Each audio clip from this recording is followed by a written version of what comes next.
ഇനി ഞങ്ങളൊരു ഫിഷ് ബിരിയാണി ഉണ്ടാക്കാമെന്ന് വിചാരിച്ചിട്ടോ. സാറ്റർഡേ ആയതുകൊണ്ട് തന്നെ എല്ലാവരും വീട്ടിലുണ്ടേനി. എല്ലാവരും എന്ന് പറയാൻ പറ്റില്ല, ഞാനും എൻ്റെ അനിയത്തി വീട്ടിൽ അനിയത്തി വന്നിനി.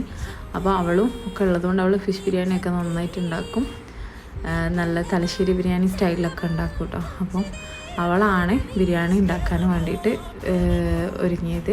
ഞാൻ വീടൊക്കെ ക്ലീൻ ചെയ്യാമെന്നും പറഞ്ഞ് അങ്ങനെ വീടൊക്കെ അത്യാവശ്യം നല്ല രീതിയിൽ തന്നെ ക്ലീൻ ചെയ്യാനുണ്ടേനി. അപ്പോൾ ബിരിയാണീൻ്റെ പ്രിപ്പറേഷനും കാര്യങ്ങളൊക്കെ ആയിട്ട് കിച്ചണൊക്കെ നല്ല അലമ്പായിട്ടുണ്ടായിരുന്നു കേട്ടോ. അപ്പോൾ ഞാൻ ക്ലീൻ ചെയ്യണുണ്ട്, അവൾ ബിരിയാണി ഉണ്ടാക്കാൻ വേണ്ടിയിട്ടുള്ള കാര്യങ്ങൾ നോക്കുന്നുണ്ട്. അപ്പോൾ ഫിഷൊക്കെ ഫ്രൈ ചെയ്തെടുത്ത് വെച്ചിട്ടുണ്ട്.